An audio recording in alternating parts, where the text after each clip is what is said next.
Halo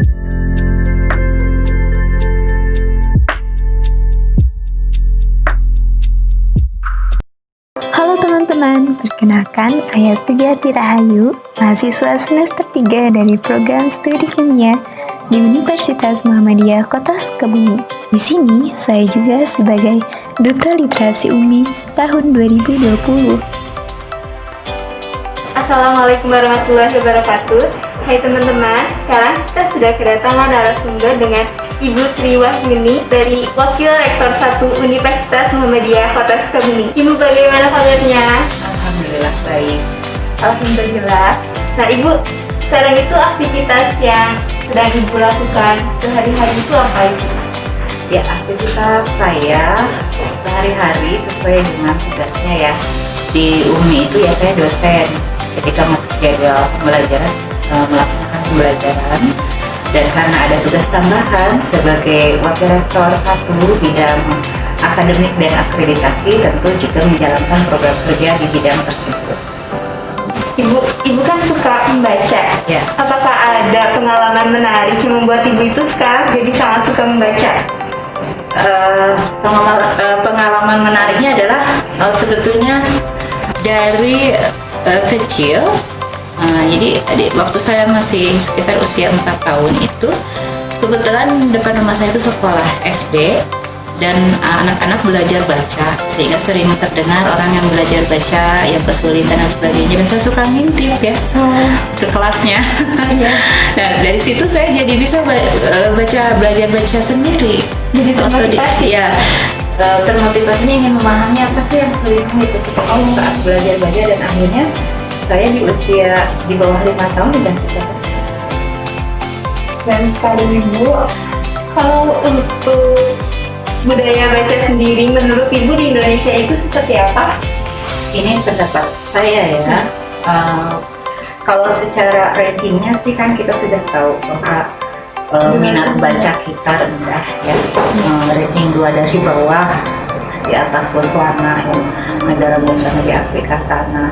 Nah sementara budaya, sebetulnya secara budaya baca, menulis itu sudah ada, tapi yang memiliki itu adalah kebanyakan adalah masyarakat Jawa.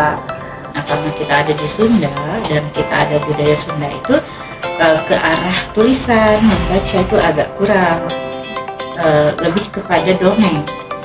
Sama, memang dongeng juga ada fungsinya untuk pembelajaran seperti baca dan tulis, tapi beda media. Ibu, menurut Ibu penyebab Indonesia itu berada dalam urutan 2 terendah dalam minat membaca itu apa sih? Minat baca kita ini meskipun didorong terus untuk naik, tetapi masyarakat itu tetap apa ya istilahnya, budaya yang tadi yang non membaca ya, budaya dongeng, budaya yang melahirkan cerita, mitos, legenda itu lebih digemari begitu. Kemudian kita juga hanya berubah media, tetapi minat bacanya masih belum berubah.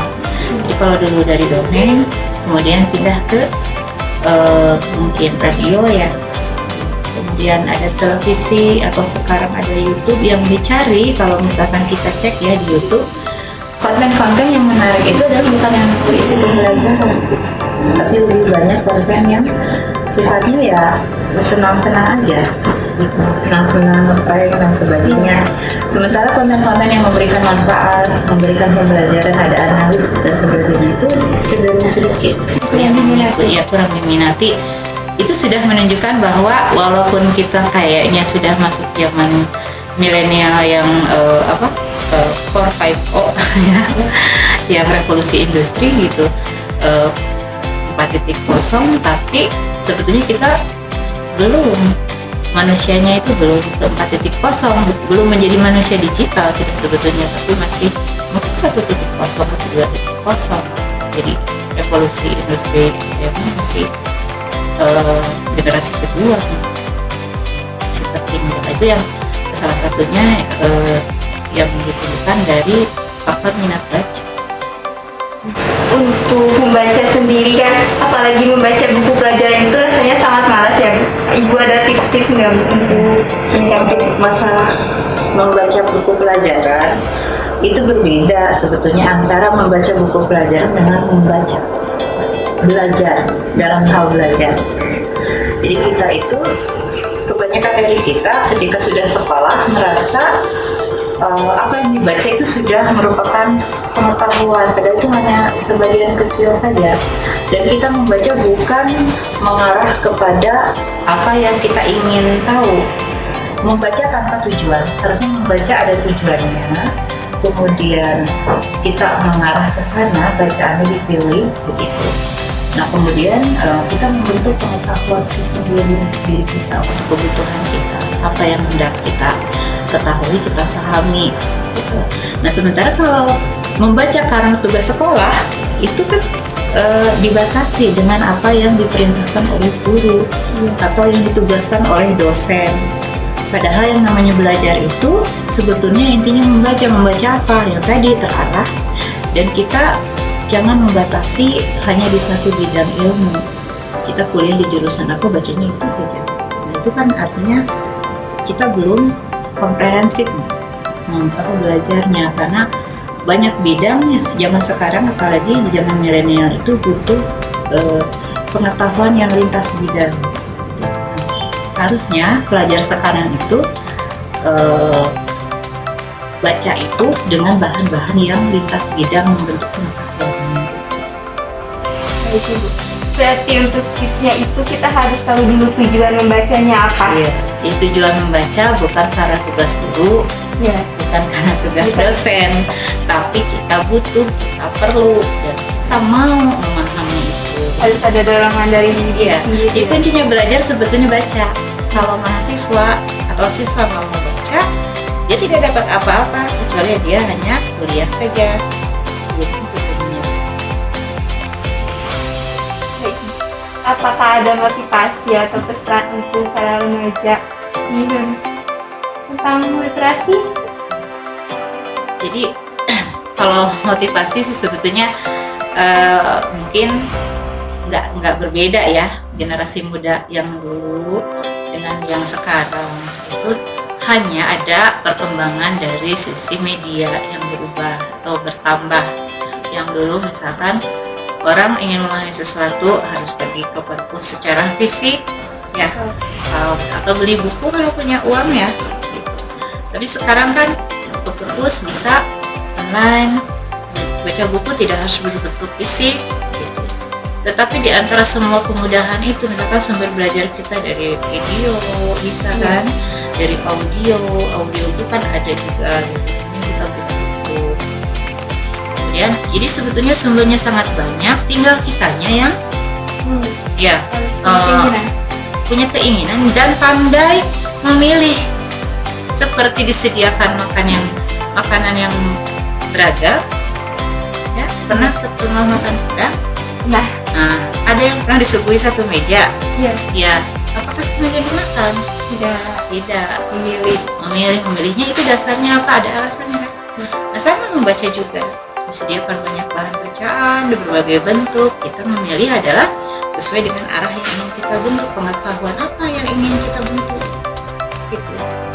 Jadi kalau mau motivasi ya manfaatkan mumpung masih muda, karena kalau sudah di atas 40 tahun sudah bermasalah dengan mata gitu ya, kesehatan, dengan kegiatan lain yang ini kalau masih muda lagi masa-masanya cepat menyerap pemahaman ya, fasilitasnya masih sangat banyak gitu. Waktunya masih banyak santainya kan ketimbang ininya, dan tidak belum disibukkan dengan pikiran urusan keluarga, urusan yang lainnya.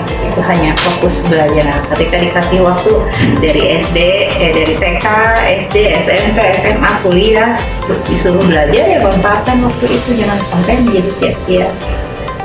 Gitu. menurut Ibu seberapa penting membaca itu, Bu? Penting sekali, karena membaca adalah intinya dari belajar gitu. Ya kalau misalkan ada, misal Profesor Habibie mengatakan bahwa mahasiswa S1 itu setidaknya baca 1000 buku. Maka dia bisa jadi ya, untuk menjadi tenaga ahli baca 1000 buku katanya. Tenaga ahli itu kan sarjana. Ya. Kalau misalkan pakar itu S2 ya, magister itu kan harusnya 3.000. Tentang bidangnya masing-masing atau yang lain juga Ibu? Ya itu tadi yang bentuk yang komprehensif. Saya kira kalau yang benar-benar ingin mengembangkan ilmunya nggak akan begitu berapa buku yang dibaca, tapi betul-betul menyediakan segalanya untuk bisa baca, aksesnya ya, tempatnya. Ini di rumah ada perpustakaan khusus, orang sampai punya perpustakaan di rumah misalkan, kemudian menyediakan budget gitu ya. Yang saya remaja punya budget beli pulsa, budget buat nongkrong, beli dihitung kalau beli buku berapa, bisa dapat berapa, pengetahuannya abadi dibanding cuma sekedar main membeli itu. Nah itu jadi motivasi yang mungkin bisa saya sampaikan banyak-banyaklah. Mumpung masih muda, masih sehat, masih banyak waktu luang, manfaatkan semuanya untuk bisa bacanya yang mengarah pada satu tujuannya.